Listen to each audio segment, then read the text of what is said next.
Good morning students. Now we are going to see the topic gross domestic product and its growth. Gross domestic product and its growth. First one, composition of gross domestic product. Gross domestic product la first three categories. What are they? Indian economy is broadly divided into three sectors which contribute to the GDP, namely first one primary sectors. Primary sectors means agriculture sectors. Secondary sectors means industrial sectors. Tertiary sectors means service sectors. The primary sectors, agriculture sector is known as the primary sectors, in which agricultural operation are undertake agriculture based allied activities. Production of raw materials such as cattle, farm, fishing, mining, forestry, corn, coal, etc. are also undertaken. இதெல்லாம் அப்படின்னா அக்ரிகல்ச்சரை base பண்ணக்கூடிய activities என்ன அப்படின்னா cattle farm, fishing, mining, forestry, corn, coal இதெல்லாம் சேர்ந்தது தான், இதெல்லாம் including சேர்ந்தது தான் பிரைமரி செக்டார்ஸ். இது எத்தனாவது இடத்துல கேட்டகரிஸில் இருக்குது அப்படின்னா second categories. India is the second largest producer of agriculture product. India worldலே second largest product producer இருக்கு. India account for 7.39% of total global agricultural output. ஓகேயா? Second one, secondary sectors. Secondary sectors, industrial sectors. Industrial sector is secondary sector in which the goods and commodities are produced by transforming the raw materials. Important industries are iron and steel industries, cotton, textiles, jute, sugar, cement, paper, petrochemical, automobile and other small scale industries. இதெல்லாம் சேர்ந்தது தான் secondary sectors. ஓகேயா? Secondary செக்டார்ஸ்லாம் எதெல்லாம் including அப்படின்னா steel industries, cotton textiles, jute, sugar cane, cement, paper, petrochemical, automobile and other small scale industries இதெல்லாம் சேர்ந்ததான் secondary sectors. In industrial sectors India world rank in 6th. இது வேர்ல்டுலே 6th பிளேஸில் இருக்குது இந்த industrial sectors. Third one, territory sectors. Territory sectors means known as the service sectors. It includes government scientific research, transport communication, trade, postal and telegraph, banking, education, entertainment, healthcare and information technology, etc. What are they? Territory sectors include transport, communication, trade, postal and telegraph, banking, education, entertainment, healthcare and information technology, etc. இதெல்லாம் இந்த வேலைகள் தான் territory sectors. Third, in service India world ranking 8th பிளேஸில் இருக்குது. எது? Territory sectors இருக்குல்ல, அது வேர்ல்டுல 8th பிளேஸில் இருக்குது. ஓகேயா? Goods and service. குட்ஸ்னா என்ன, சர்வீஸ்னா என்னன்னு பார்க்க போகிறோம். Goods are tangible items. Tangible means இப்போ நம்ம ஒரு ஹோட்டலுக்கு போகிறோம், ஹோட்டலுக்கு போய் சாப்பிடும்போது இட்லி கொண்டு வந்து வைக்கிறாங்க, இட்லி சாம்பார் அதெல்லாம், அதை நம்ம தொட்டு என்ன செய்கிறோம், சாப்பிட்றோம். அது வந்து டேஞ்சிபிள் ஐட்டம்ஸ். சரியா? இட்லியை வந்து தொட்டு சாப்பிட்றோம், அதை உணர முடியும். இப்போ சர்வீஸ் அப்படின்னா என்ன அப்படின்னா service are activities which are intangible. அதை வந்து தொட முடியாது. என்ன மட்டும் செய்யலாம், உணர மட்டும். சர்வீஸ் பண்ணுறாங்க பற்றியலா, அதை உணர மட்டும்தான் முடியும். அவங்க செய்கிற சேவை தான் வந்து என்னதுன்னா இன்டேஞ்சிபிள். அது வந்து தொட முடியாது. அதுக்கு பேர் தான் சர்வீஸ். ஓகேயா? இப்போ குட்ஸ்னா என்ன, சர்வீஸ்னா என்னன்னு சொல்லியாச்சு. Next, national income. National income. National income means is a measure of the total value of goods and service produced by an economic over a period of time, normally year. இதான் வந்து அதாவது என்ன அப்படின்னா cross national product. First one இந்த cross இதில் national இன்கமில் எத்தனை items இருக்குன்னு பாருங்கள். கிராஸ் நேஷ்னல் ப்ராடக்ட் இதை வந்து ஜிஎன்பி அப்படின்னு சொல்லலாம். Gross national P GNP. Second one gross domestic product GDP GDP first letter. Gross national product means மொத்த நாட்டு உற்பத்தி. ஓகேயா? Second one gross domestic product means மொத்த உள்நாட்டு உற்பத்தி. Third one net national product. Net national product means இந்த NNP நிகர நாட்டு உற்பத்தி. Fourth one net domestic product NDP நிகர உள்நாட்டு உற்பத்தி. ஓகேயா? Fifth one per capita income. Per capita income means PCI தலா வருமானம். சிக்ஸ்த் ஒன் பர்சனல் இன்கம் தனிப்பட்ட வருமானம், அதாவது பர்சனல் இன்கம் பிஐ தனிநபர் வருமானம். Seventh one disposable income D I. Disposable income means செலவிட தகுதியான வருமானம். இப்போ ஃபர்ஸ்ட் ஒன் நேஷ்னல் இன்கமில் ஃபர்ஸ்ட் ஒன் கிராஸ் நேஷ்னல் ப்ராடக்டை பற்றி பார்க்க போகிறோம். இதுதான் ஜிஎன்பி. இது என்ன அப்படின்னா GNP means gross national product is the total value of goods and service produced and income received in a year by domestic resident of a country. ஒரு நாட்டில் ஒரு வருஷத்தில் அந்த நாட்டு மக்களால் உற்பத்தி செய்யப்படுற பொருளும் அந்த குட்ஸ் அண்ட் சர்வீஸ் குட்ஸும் அந்த மதிப்பும் அந்த பொருளும் அதை செய்கிற சேவையும் தான் கிராஸ் நேஷ்னல் ப்ராடக்ட். 1 இயரில் அந்த நாட்டுக்குள்ளே கிடைக்கக்கூடிய எல்லாமே சேர்ந்து உற்பத்தி செய்யப்படக்கூடிய ப்ராடக்ட் இருக்குது பற்றியலா, அதுவும் அந்த சர்வீஸும் தான் கிராஸ் நேஷ்னல் ப்ராடக்ட். அதான் ஜிஎன்பி. ஓகேயா? இப்போ இதில் எதுவும் அடங்கினா it includes profit earned from capital investment abroad. இதில் இந்த ஃபாரின் குட்ஸ் ஃபாரின் வந்து இது பண்ணியிருப்பாங்கள்ல, இன்வெஸ்ட் பண்ணியிருப்பாங்கள்ல, அதில் கிடைக்கக்கூடிய லாபமும் இந்த கிராஸ் நேஷ்னல் ப்ராடக்டில் அடங்கும். சரியா? அதாவது மொத்தமாக நாட்டில் உற்பத்தி செய்யக்கூடிய அந்த குட்ஸும் சர்வீஸும் இதில் அடங்கும். அதோடு சேர்த்து ஃபாரினில் இன்வெஸ்ட் பண்ணியிருக்காங்களே நம்ம நாட்டில், அதில் கிடைக்கக்கூடிய லாபம் இருக்குல்ல, அதுவும் சேர்ந்தது தான் கிராஸ் நேஷ்னல் ப்ராடக்ட் ஜிஎன்பி. ஓகேயா? Cross domestic product GDP.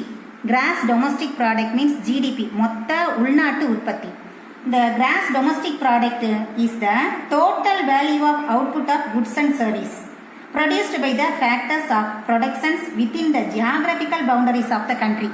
இப்போ வந்து அந்த புவியியல் எல்லைக்குள்ள இப்போ நம்ம ஏரியா இப்போ காஷ்மீர் இந்தியாவுக்குள்ள இருக்கக்கூடிய ஸ்டேட்டு, காஷ்மீரில் இருக்கக்கூடிய ஆப்பிளை வந்து என்ன செய்கிறாங்க அப்படின்னா அங்கேயே ப்ராடக்ட் பண்ணி விற்கிறோம், இந்தியாவுக்குள்ளே விற்கிறோம். அதுக்கு வந்து கிராஸ் டொமஸ்டிக் ப்ராடக்ட் இங்கே மொத்தம் நம்ம நாட்டிலே ப்ராடக்ட் பண்ணி விற்கிறதுனால இது கிராஸ் டொமஸ்டிக். அதே ஆப்பில் கலிஃபோர்னியாவில் இருக்கக்கூடிய அமெரிக்காவிலேருந்து கலிஃபோர்னியாவிலேருந்து வாங்கி அந்த ஆப்பிளையும் விற்கிறோம். ஆனால் இது வந்து கிராஸ் டொமஸ்டிக் ப்ராடக்டில் வராது. சரியா? இதான் மொத்த உள்நாட்டு உற்பத்தி. கிராஸ் டொமஸ்டிக் ப்ராடக்ட்ங்கிறது மொத்த உள்நாட்டு உற்பத்தி, இங்கே ப்ராடக்ட் பண்ணி இங்கே விற்கக்கூடிய திங்ஸ். சரியா? அதான் gross domestic products. Produced in GDP in India include only the market value of goods and services produced in India. For example, the market value of apples produced in Kashmir are including in our GDP since Kashmir is in India. The market value of apples produced in California, even if they are sold in India markets, are not included in our GDP because California is in the US. Okay, third one. Net national product. Net national product means நிகர நாட்டு உற்பத்தி. Net national product NNP நிகர நாட்டு உற்பத்தி. Net national product is arrived. இப்போ net national product NNP. Net national product is the அதாவது GNP minus depreciation. GNP means இந்த இருக்குல்ல GNP கிராஸ் நேஷ்னல் ப்ராடக்ட் இருக்குல்ல, ஜிஎன்பியோட டெப்ரிசியேஷன் மீன்ஸ் தேய்மான செலவு. இந்த தேய்மான செலவை மைனஸ் பண்ணால் கிடைக்கக்கூடியதான் என்என்பி. ஓகேயா? என்ன ஜிஎன்பி அந்த கிராஸ் நேஷ்னல் ப்ராடக்டில் இருந்து டெப்ரிசியேஷன் செலவு இருக்குது பற்றியலா, அதை மைனஸ் பண்ணினா கிடைக்கக்கூடியதான் இந்த என்என்பி. இதான் net national product. Net national product is arrived by making some adjustment with regard to depreciation of in this we arrive the net national product. ஓகேயா. Fourth one net domestic product. Net domestic NDP. Fourth one net domestic product means நிகர உள்நாட்டு உற்பத்தி. அதாவது first one GDP minus depreciation. அதாவது fourth one net domestic product means என்ன அப்படின்னா NDP equal to GDP minus depreciation. NDP அந்த இதில் net domestic product இதில் GDP மைனஸ் டெப்ரிசியேஷன் இதுதான் வந்து என்ன அப்படின்னா NNP. Fifth one per capita income. அதாவது பெர் கேபிட்டா இன்கம் மீன்ஸ் வருமானம், தலா வருமானம். என்ன அப்படின்னா நேஷனல் இன்கம்மை பாப்புலேஷனால் டிவைட் பண்ணால் கிடைக்கக்கூடியது தான் பெர் கேபிட்டா இன்கம். ஓகேயா, புரியுதா? பெர் கேபிட்டா இன்கம்னா தலா வருமானம். நேஷ்னல் இன்கம் இருக்குல்ல, அதை மொத்தமாக இருக்கக்கூடிய அந்த கண்ட்ரியில் இருக்கக்கூடிய பாப்புலேஷன் இருக்காங்கல்ல, அதை டிவைட் பண்ணால் கிடைக்கக்கூடியது தான் பெர் கேபிட்டா இன்கம், தலா வருமானம். Per capita income or output per person is an indicator to show the living standard of people in a country. அதாவது அந்த மக்களோட வாழ்க்கை தரத்தை எதை செய்யணும்னா it is obtained by dividing the national income by the population of a country. Per capita இன்கம்மை national இன்கம்மை பாப்புலேஷனால் டிவைட் பண்ணால் கிடைக்கக்கூடியதான், புரியுதா, per capita income. Sixth one personal income. Personal income means அந்த வருமானம். இப்போ ஃபார் எக்ஸாம்பிள் அந்த யமுனேஸ்வரம் ஒரு ஃபேமிலியில் இருக்கக்கூடிய எல்லாருமே என்ன செய்கிறாங்கன்னா வேலை செய்கிறாங்க. பர்சனல் இன்கம் தனிநபர் ஃபேமிலியில் இருக்கக்கூடிய ஃபாதர் மதர் சில்ட்ரன்ஸ் எல்லாரும் சேர்ந்து வேலை செய்கிறாங்க. பற்றிலாம் ஒரு பட்டு நெசை உற்பத்தி பண்ணுறாங்களா, ப்ராடக்ட் பண்ணுறாங்கல்ல, அது தனிநபர் வருமானம், பர்சனல் இன்கம். அப்போ personal income is the total money income received by individual and household of a country from all possible sources before direct taxes. இதுக்கு வந்து அவங்க செய்யக்கூடிய அந்த வேலை இருக்குது பற்றிங்களா, அதுக்கு வந்து டேக்ஸ் கட்ட வேண்டிய அவசியம் இல்லை. ஏன்னா அந்த ஃபேமிலியில் உள்ள எல்லாருமே வந்து என்ன செய்கிறாங்க, பர்சனல் எல்லாருமே வேலை செய்கிறாங்க. அதனால இது வந்து என்ன அப்படின்னா தனிப்பட்ட வருமானம், தனிநபர் வருமானம், அந்த ஃபேமிலி ஃபுல்லாக செய்யக்கூடியது, அதான் personal income. Seventh one disposable income. என்ன அப்படின்னா செலவிட தகுதியான வருமானம். எது அப்படின்னா டிஸ்போசபிள் இன்கம். இப்போ DI அப்படின்னு சொல்கிறோம்ல, disposable income means actual income which can be spent on consumption by individual and families, thus it can be expressed.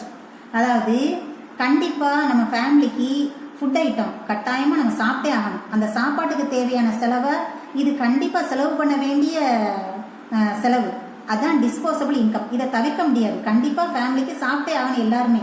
அப்போ இது வந்து என்ன அப்படின்னா தவிர்க்க முடியாத செலவு, இது கண்டிப்பாக செய்ய வேண்டிய பணம் தேவை, டிஸ்போசபிள் இன்கம். இதுதான் DI. ஓகேயா, புரிஞ்சா? நேஷ்னல் இன்கமில் third one methods of GDP calculating. Methods of GDP கால்குலேட்டிங்கில் first one expenditure approach, second one the income approach, third one value added approach. First one expenditure approach means செலவின முறை. Expenditure approach means செலவின முறை, எப்படி வந்து செலவு பண்ணுறோம் அப்படிங்கிறத பொறுத்து. In this method, the GDP is measured by adding the expenditure on all of the final goods and services produced in the country during the specified period. இப்போ என்ன இந்த இதில் வந்து நம்ம எவ்வளவு செலவு பண்ணியிருக்கோம், மொத்தமாக குட்ஸ் அண்ட் சர்வீஸ் நம்ம ப்ராடக்ட் பண்ணியிருக்கோம்ல, அதில் பண்ணக்கூடிய செலவின முறை இருக்குது பற்றியலா. இப்போ நம்ம ஒரு வேலை பார்க்குறோம், ஒரு ஃபினிஷ்டு குட்ஸாக வந்து முடியுது, அதுக்கு வந்து பண்ணுற செலவை வந்து இதில் சேர்க்குறோம் பற்றியலா, அதுதான் எக்ஸ்பெண்டிச்சர் அப்ரோச். ஓகேயா. Second one the income approach, வருமான முறை. இந்த இன்கம் அப்ரோச் அப்படிங்கிறது this method looks GDP from the perspective of the earning of a men and women who are involved in the producing the goods and services. இப்போ நான் சொன்னேன்ல, யமுனேஸ்வரத்தில் பட்டு நெசவு அந்த ஃபேமிலியில் இருக்கக்கூடிய ஜென்ஸு லேடிஸு அந்த சில்ட்ரன்ஸு எல்லாருமே சேர்ந்து செய்கிறாங்க பற்றிலா, அவங்க கிடைக்கக்கூடிய வருமானம் இருக்குது பற்றிலா. அதாவது டேக்ஸ் போகாமல் இப்போ அவங்கள்ட்ட ப்ராடக்ட் பண்ணக்கூடிய அந்த சாரியை நம்ம வாங்கணும் அப்படின்னா இப்போ கடையில் போய் வாங்குறதுக்கும் அவங்கள்ட்ட வாங்குறதுக்கும் நிறைய வித்தியாசம் இருக்குது. இவங்கள்ட்ட வாங்கினோம்னா டேக்ஸ் போகாமல் குறைச்ச ரேட்டுக்கே சாரீ வாங்கிடலாம். ஆனால் இதே சாரியை நம்ம இப்போ ஏகே அகமதுலையோ இல்லை பெரிய பிக் ஷாப்லையோ போய் வாங்கினோம் அப்படின்னா டேக்ஸையும் சேர்த்து போட்டு கடைக்குடைய ஏசி, அந்த கடை ரேட்டு, ரெண்டு எல்லாத்தையும் சேர்த்து என்ன செய்கிறாங்கன்னா அந்த விலை வந்து என்ன செய்ய அதிகமாக இருக்குது. அப்போ இது வந்து வருமானம், த இன்கம் அப்ரோச், வருமான முறை. சரியா? ஓகேயா? Third one value added approach. இப்போ வேல்யூ ஆடட் அப்ரோச் அப்படிங்கும் போது என்ன அப்படின்னா, இப்போ ஹோட்டலுக்கு போகும்போது நம்ம என்ன செய்கிறோம், ஒரு டீ குடிக்கிறோம். ஹோட்டலுக்கு போய் டீ குடிக்கும்போது இப்போ இன்டர்மீடியேட் குட்ஸ் எதெல்லாம் டீ குடிக்க போகிறோம், இன்டர்மீடியேட் குட்ஸ் இடைத்தரகர், அந்த இடைநிலை அந்த திங்ஸ்லாம் என்னென்ன இருக்குன்னு பாருங்க. ஃபினிஷ்டு குட்ஸ் வந்து என்ன அப்படின்னா டீ. ஒரு டீ உருவாகிறதுக்கு என்னெல்லாம் தேவை அப்படின்னா, first tea powder, second one milk add பண்ணுறோம், தேர்ட் ஒன் சுகர் ஆட் பண்ணுறோம். இப்போ வேல்யூ ஆடட் அப்ரோச் என்ன அப்படின்னா டீ ஃபைனல் குட்ஸ், ஃபைனலாக என்ன கிடைக்குது அப்படின்னா ஒரு டீ. இந்த டீ வந்து எப்போ அப்படின்னா வேல்யூ ஆடட் அப்ரோச். ஒரு கப் டீ தயாரிக்கிறதுக்கு என்னென்ன தேவையோ, டீ வேணும், மில்க் வேணும், சுகர் வேணும், இதெல்லாம் சேர்ந்து கிடைக்கிறதா வந்து டீ. ஓகேயா? இப்போ இதுதான் வந்து என்ன அப்படின்னா வேல்யூ ஆடட் அப்ரோச். இப்போ வேல்யூ ஆடட் அப்ரோச், இப்போ நம்ம ஒரு டீ குடிக்க போகிறோம். ஃபைனல் குட்ஸ் வந்து ஃபைனல் குட் வந்து என்ன அப்படின்னா டீ. இந்த டீயில் என்ன ஆட் பண்ணுறோம், டீ பவுடரு, மில்க்கு, சுகர், இதெல்லாம் சேர்த்து ஆட் பண்ணால் தான் ஒரு டீயை வந்து என்ன செய்கிறோம், அதை ப்ரைஸை அதை நம்ம கொடுக்குறோம், ஃபினிஷ்டு குட்ஸாக கொடுக்குறோம். ஓகேயா? Next one importance of GDP. இந்த இம்பார்ட்டன்ஸ் ஆஃப் ஜிடிபினா என்ன அப்படின்னா, first one study of economic growth. இதில் வந்து நம்ம என்ன கற்றுக்கலாம் அப்படின்னா எக்கனாமிக் க்ரோத், வளர்ச்சியை பற்றி தெரிஞ்சுக்கலாம். Second one problems of inflations and deflations. Inflations means பண வாட்டம், இது பண வீக்கம். டீஃப்ளேஷன்ஸ் மீன்ஸ் பண வீக்கம், இது பண வாட்டம். ஓகேயா? Comparison with developed countries of the world. வேர்ல்டில் நம்ம எவ்வளவு நம்ம கண்ட்ரிக்கும் மற்ற கண்ட்ரிக்கும் எவ்வளவு கம்பேர் பண்ணி பார்த்துக்கலாம், நம்ம வேர்ல்டு லெவலில் என்ன ப்ராடக்ட் பண்ணியிருக்கோம், எவ்வளவு திங்ஸ் வந்து நம்மளுக்கு எக்ஸ்ட்ரா கிடச்சிருக்கு, எவ்வளவு டவுன் ஆகிருக்கு அப்படிங்கிறத பற்றி தெரிஞ்சுக்கலாம். Fourth one estimate the purchasing power. நம்ம பர்ச்சேஸ் பண்ணது எவ்வளவு, நம்ம எவ்வளவு எஸ்டிமேட் பண்ணியிருக்கோம், பர்ச்சேஸ் பண்ணியிருக்கோம்னு தெரிஞ்சுக்கலாம். Fifth one study of public sectors என்ன அப்படின்னு தெரிஞ்சுக்கலாம். Sixth one guide to economic planning. எக்கனாமிக் பிளானை பற்றி என்ன சொன்னால் ஒரு கைடு, ஒரு பிளானிங் கிடைக்கும். Last one limitation of GDP. Last one limitation of GDP. Several important goods and services are left out of the GDP. இப்போ நம்ம வந்து ஃபர்ஸ்ட் இதில் என்ன குறைபாடுகள் இருக்குது அப்படின்னா, இப்போ லிமிட்டேஷன் ஆஃப் ஜிடிபி இதில் உள்ள குறைபாடுகள். Several important goods and services are left out of the GDP. The services provided by parents to their children is very important, but it is not included in the GDP because it is not sold in the market. Likewise, clean air, which is vital for the healthy life, has no market value add is left out of the GDP. அதாவது வீட்டில் செய்கிறாங்கல்ல parent, குழந்தைங்களுக்கு செய்கிற வேலை, ஃபேமிலிக்கு செய்கிற வேலைகளெல்லாம் வந்து என்ன செய்யலை, அந்த தனிநபர் அந்த வருமானத்தில் அந்த நாட்டு உற்பத்தி இருக்க பற்றியில குட்ஸ் அண்ட் சர்வீஸ் அந்த ஜிடிபி அதில் வந்து இதை சேர்க்கவே இல்லை. அப்போ அவங்க செய்கிற சேவைகள் வந்து வருஷம் பூரா அவங்க வீட்டுக்கு வேலை செய்கிறாங்க, ஆனால் வந்து இதை வந்து கணக்கில் சேர்க்கலை. அப்போ இதுவும் வந்து என்னதுன்னா ஒரு குறைபாடு. Second one so it is not sold in the market. அதை வந்து என்ன செய்யலை, மார்க்கெட்டில் விற்கலை. அந்த சேவை அந்த சர்வீஸ் இருக்குது பற்றியில பேரண்ட் பண்ணுற சேவையை மார்க்கெட்டில் விற்காததுனால இது ஒரு குறைபாடு. Second one GDP measures only quantity but not quality. இப்போ 1970லாம் இந்த பால்பைன் பென் இருக்குல்ல, இந்த பெண்ணை வந்து ஸ்கூல்ஸில் பேங்க்ஸில் எங்கேயுமே வந்து இதை வந்து யூஸ் பண்ணவே கூடாது அப்படின்னு சொல்லி தடை பண்ணியிருந்தாங்க. ஏன் அப்படின்னா இதோட குவாலிட்டி குவான்டிட்டி வந்து எதுவுமே தரம் வந்து சரியாக இல்லை அப்படிங்கிறதுனால குவாலிட்டியை இன்க்ரீஸ் பண்ணுறப்ப என்ன செஞ்சுட்டாங்க, திரும்ப குவான்டிட்டியையும் இன்க்ரீஸ் பண்ணிட்டாங்க. எப்போனா 1970 இது வந்து தடை படப்பட்ட அந்த பால்பைன் பென்னு மறுபடியும் திரும்பி என்ன செஞ்சா குவாலிட்டியை நல்லா தரமாக ஆனதுனால இப்போ எல்லாருமே வந்து என்ன செய்கிறாங்க, இந்த பெண்ணை பால்பைன் பெண்ணை யூஸ் பண்ணுற மாதிரி ஆயிருக்கு. சரியா? Third one GDP does not tell us about the way income is distributed in the country. எப்படி அப்படின்னா the GDP of the country may be growing rapidly but income may be distributed so unequally that only a small percentage of people may be benefiting from it. ஒரு சில குறிப்பிட்டவங்களுக்கு மட்டும்தான் வந்து இந்த benefit அடைகிறாங்களுடைய எல்லாருக்கும் போய் இந்த வந்து என்ன செய்யல கிடைக்க முடியல. அதனால இது ஒரு குறைபாடு. Fourth one the GDP does not tell us about the kind of life people are living. அதாவது அதாவது சில மக்கள் a high level of per capita real GDP can go hand in hand with very low health conditions of people and undemocratic political system, high pollutions and high suicides rate. நிறைய பேர் வந்து என்ன செய்கிறாங்கன்னா தற்கொலை பண்ணக்கூடிய சூழ்நிலை இருக்குது. சில பேர் ரிச்சாக இருக்காங்க, சில பேர் புவராக இருக்காங்க, சில பேர் வந்து நல்லா ரிச்சாக வாழக்கூடியவங்களை மட்டும்தான் இந்த இதில் வந்து இந்த லிமிடேஷன் ஆஃப் ஜிடிபியில் சேர்த்துக்கிறாங்களே ஒழிய இந்த கஷ்டப்படுறவங்க தற்கொலை சூசைட் பண்ணுறவங்க இதையெல்லாம் வந்து என்ன செய்யலை சேர்த்துக்கல. அப்போ இது ஒரு குறைபாடு. ஓகேயா? Finished girls, finished students, thank you. Then read the lessons. Students, read the lessons. Please study all the topics which I have covered today. Okay, yeah.